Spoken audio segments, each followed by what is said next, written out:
기쁨의 언덕으로 묵상집 3월 29일 수요일의 본문인 사무엘상 28장과 29장의 말씀을 가지고 묵상의 말씀 나누겠습니다. 자, 먼저 기도하겠습니다. 이 시간 진리의 성령님께서 우리를 묵상으로 인도해 주셔서 성경의 말씀을 읽을 때 하나님의 뜻과 마음을 알게 하시고 믿음으로 실천하는 삶을 살도록 힘 주옵소서. 그리하여 하나님의 영광이 드러나고 하나님의 역사가 이루어지며 하나님의 나라가 세워지는 축복의 삶이 되게 하옵소서. 예수님의 이름으로 기도드립니다. 아멘. 오늘 읽을 묵상 본문은 사무엘상 29장 1절에서 11절의 말씀입니다. 블레셋 사람들은 그들의 모든 군대를 아벡에 모았고 이스라엘 사람들은 이스르엘에 있는 셈 곁에 진쳤더라. 블레셋 사람들의 수령들은 수백 명씩 수천 명씩 인솔하여 나아가고 다윗과 그의 사람들은 아기스와 함께 그 뒤에서 나아가더니 블레셋 사람들의 방백들이 이르되 이 히브리 사람들이 무엇을 하려느냐 하니 아기스가 블레셋 사람들의 방백들에게 이르되 이는 이스라엘 왕 사울의 신하 다윗이 아니냐. 그가 나와 함께 있은지 여러 날 여러 해로되 그가 망명하여 온 날부터 오늘까지 내가 그의 허물을 보지 못하였노라. 블레셋 사람의 방백들이 그에게 노한지라. 블레셋 방백들이 그에게 이르되 이 사람을 돌려보내어 왕이 그에게 정하신 그 처소로 가게 하소서. 그는 우리와 함께 싸움에 내려가지 못하리니 그가 전장에서 우리의 대적이 될까 하나이다. 그가 무엇으로 그 주와 다시 화합하리이까? 이 사람들의 머리로 하지 아니하겠나이까? 그들이 춤추며 노래하여 이르되 사울이 죽인 자는 천천히요 다윗은 만만이로다 하던 그 다윗이 아니니까 하니 아기스가 다윗을 불러 그에게 이르되 여호와께서 살아계심을 두고 맹세하노니 내가 정직하여 내게 온 날부터 오늘까지 내게 악이 있음을 보지 못하였으니 나와 함께 진중에 출입하는 것이 내 생각에는 좋으나 수령들이 너를 좋아하지 아니하니 그러므로 이제 너는 평안히 돌아가서 블레셋 사람들의 수령들에게 거슬러 보이게 하지 말라 하니라. 다윗이 아기스에게 이르되 내가 무엇을 하였나이까? 내가 당신 앞에 오늘까지 있는 동안에 당신이 종에게서 무엇을 보셨기에 내가 가서 내 주 왕의 원수와 싸우지 못하게 하시나이까 하니 아기스가 다윗에게 대답하여 이르되 내가 내 목전에 하나님의 전령같이 선한 것을 내가 아나 블레셋 사람들의 방백들은 말하기를 그가 우리와 함께 전장에 올라가지 못하리라 하니 그런즉 너는 너와 함께 온 내 주의 신하들과 더불어 새벽에 일어나라. 너희는 새벽에 일어나서 발거든 곧 떠나라 하니라. 이에 다윗이 자기 사람들과 더불어 아침에 일찍이 일어나서 떠나 블레셋 사람들의 땅으로 돌아가고 블레셋 사람들은 이스르엘로 올라가니라. 아멘. 오늘의 통독 분량인 사무엘상 28장과 29장은 이스라엘과 블레셋의 길보아 전투가 시작될 무렵의 이야기입니다. 이 전투에서 사울 왕과 그의 가문은 몰락하게 되면서 사무엘상의 이야기도 끝나게 됩니다. 이 당시 다윗은 블레셋의 망명에 있었는데요. 앞으로 일어나게 될 길보아 전투 이후에 고달팠던 오랜 도피 생활을 드디어 청산하게 됩니다. 그리고 유다의 왕이 된 후에 패권을 장악하고 이스라엘 전체의 왕이 될 것입니다. 하지만 아직은 그런 미래를 알지 못한 채로 블레셋 연맹인 가드에 망명을 해서 아기스 왕의 보호를 받고 있는 처지였습니다. 가드는 다윗에게는 여러모로 사연이 깊은 곳입니다. 21장을 기억하시죠?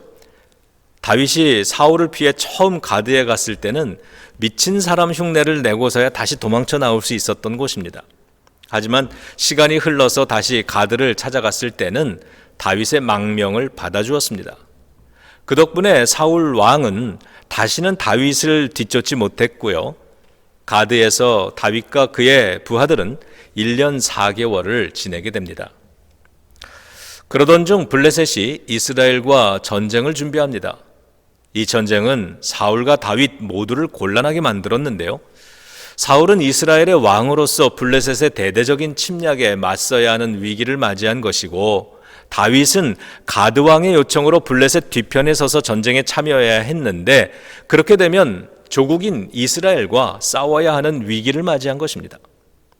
만일에 그렇게 된다면 다윗을 장차 이스라엘의 왕으로 세우시려는 하나님의 계획은 불가능한 것이 되고 맙니다. 이렇게 해서 사울과 다윗은 똑같이 위기에 처했습니다. 하지만 두 사람의 결과는 너무나도 달랐습니다. 하나님께서 보호해 주신 다윗은 위기를 벗어났지만 사울은 그렇지 못했습니다. 오늘의 본문 이야기는 이러한 위기 속에서 사울과 다윗의 모습을 보여줍니다. 우리는 그 모습을 통해 평소 하나님께 순종하는 삶을 살아가는 것이 왜 중요한지를 배울 수 있습니다. 사울 왕은 자신이 어떻게 해야 할지를 듣기 위해 신접한 여자인 무당을 찾아갑니다. 원래는요, 이런 상황에서는 사무엘 선지자를 찾아가서 하나님의 뜻을 묻거나 제사장을 찾아가서 제사장의 의복인 에봇에 달린 우림과 둠밈을 사용해서 하나님의 뜻을 물어야 합니다. 그러나 사무엘 선지자는 이미 사울 왕과 결별하여 떠난 후에 죽었고 제사장들은 높 땅에서 전부 학살당했기 때문에 사울 왕 곁에는 하나님의 뜻을 알려줄 성직자들이 없었습니다. 그러자 사울은 어떻게 했습니까? 무당을 찾아가서 하나님의 뜻을 알아보고자 합니다. 그런 행동은 사울을 더욱 불행하게 만들었을 뿐입니다. 반면에 다윗은 하나님과의 관계를 잘 지켜내고 있었습니다. 그 증거를 세 군데 기록해 놓았는데요. 첫 번째 증거는 27장 5절입니다. 블레셋에 망명한 다윗은 자신과 수하들이 거주할 지역으로 수도 가드가 아닌 변두리 도시를 요구했고요. 그 결과로 시글락을 할당받아 거기서 살았습니다. 그렇게 한 이유는 최대한 수도에서 먼 곳에 머무르는 것이 우상숭배를 멀리하면서 하나님께 자유롭게 예배를 드리며 지내기에 유리했기 때문입니다. 더불어서 아기스 왕의 입장에서도 다윗과 부하들이 수도에서 멀리 떨어져 지내면서 변방을 지켜주니 더없이 좋았던 것입니다. 이렇게 다윗은 신앙생활을 위해 변두리를 선택할 만큼 평소에 하나님과의 관계를 잘 지켜왔습니다. 두 번째 증거는 29장 9절입니다. 가드의 아기스 왕은 평소 다윗이 하나님의 메신저처럼 혹은 천사처럼 선하게 살아온 것을 안다고 말합니다. 다윗은 평소에 하나님을 신실하게 섬기는 일관된 자세로 살아왔음을 알 수 있습니다. 그리고 마지막 세 번째 증거는 23장 9절입니다. 사울이 높당의 제사장 85명을 학살할 때 거기서 도망쳐 나온 아비멜렉 제사장의 아들 아비아달을 평생 동안 보호하기로 약속한 다윗이었기 때문에 지금 다윗 곁에는 아비아달이 있었습니다. 그는 제사장으로서 에봇을 입고 필요할 때마다 다윗에게 하나님의 뜻을 전해 주었습니다. 이것이 사울과 다윗의 차이였고요. 하나님께서 동일한 위기 속에서도 다윗만은 끝까지 보호해 주신 이유이기도 합니다. 29장은 하나님께서 어떻게 상황 속에 개입하셔서 다윗을 구해 주시는지를 보여줍니다. 이미 전쟁은 시작되었습니다. 블레셋은 모든 군대를 정비해서 아벡에 진을 쳤고요. 이스라엘 군대는 이스르엘에 진을 쳤습니다. 그런데 블레셋의 군대 규모가 대단했습니다. 군주들은 저마다 수백, 수천의 군사를 거느리고 있고요. 다윗과 그의 부하들은 아기스 왕과 함께 그 뒤에 자리하고 있었습니다. 이대로 전투가 시작되면 다윗은 꼼짝없이 자기 자신의 동족인 이스라엘 사람들을 죽여야만 합니다. 빨리 이 상황을 벗어나야 하지만 방법이 보이질 않습니다. 이때 문제의 해결점은 예상하지 못한 곳에서 나오기 시작합니다. 블레셋의 군주들은 다윗과 부하들이 군대의 저 뒤편에 동행하고 있는 것을 보자 강력하게 반대하고 나서기 시작한 것입니다. 전투가 시작되면 다윗과 부하들은 자신들을 배신하여 군대의 후면을 공격할 것이라는 의심을 격렬하게 표현하면서 다윗과 부하들을 돌려보내라고 항의한 것입니다. 전투가 시작되는 상황에서 군주들과의 분열을 걱정한 아기스 왕은 다윗을 설득까지 하면서 돌려보냅니다. 그리고 다윗은 아쉬운 척하면서 철군하여 시글락으로 돌아갈 수 있었습니다. 이렇게 하여 위기에서 벗어났을 뿐 아니라 장차 이스라엘의 왕으로 세우시려는 하나님의 계획을 보존할 수 있게 되었습니다. 하나님의 개입하심이 있는 것입니다. 성도 여러분, 평소에 하나님을 잘 섬기고 하나님의 종들과 관계를 잘 유지했던 다윗은 위기를 만날 때마다 하나님의 보호하심을 받았습니다. 하지만 사울은 평소에 하나님을 섬기는 일에 불성실했고요, 하나님의 종들과의 관계를 허물어뜨렸기 때문에 위기를 만날수록 더욱 위험한 처지에 빠져들고 말았습니다. 사울이 곤란함에 처했을 때 무당을 찾아간 것은 일시적인 실수가 아니었습니다. 마찬가지로 다윗이 곤란함에 처했을 때 하나님의 보호를 받을 수 있었던 것도 일시적인 믿음 때문이 아니었습니다. 오늘의 본문 말씀을 가지고 묵상하면서 하루를 보내실 수 있기를 바랍니다. 첫째는 곤란함 중에서도 하나님의 보호하심과 해결하심을 받을 수 있게 만들어준 평소 다윗의 신앙 모습을 보면서 여러분 어떤 생각이 들었습니까? 오늘 나의 신앙 생활에 보완해야 할 점이 무엇인지를 묵상해 보기 바랍니다. 두 번째로는요, 사울이 무당을 찾아갔듯이 내가 곤란함에 처했을 때 하나님 대신에 찾았던 잘못된 대상과 방법은 무엇이었는지를 한번 묵상해 봅시다.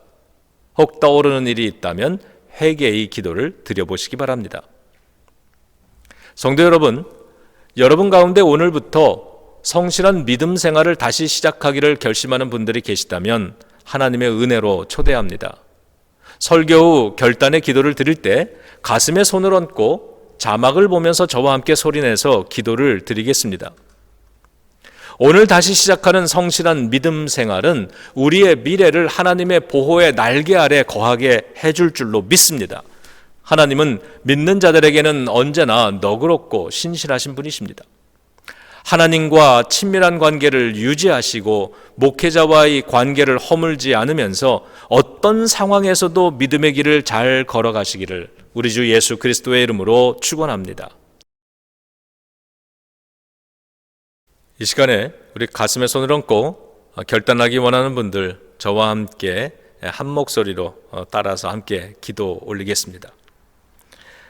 하나님, 오늘부터 믿음의 생활을 다시 세우기 원합니다. 내 속에 하나님의 은혜의 역사도 다시 세워 주옵소서. 흩어진 것은 정돈하고 버려야 할 것은 청산합니다.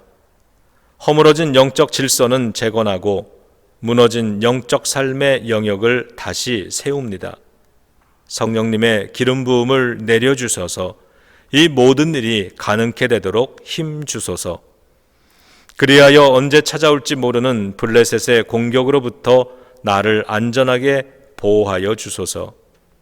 그 보호 속에 거하는 나를 통하여 사랑하는 가족들과 성도들도 하나님의 날개그늘 아래 머물게 하소서.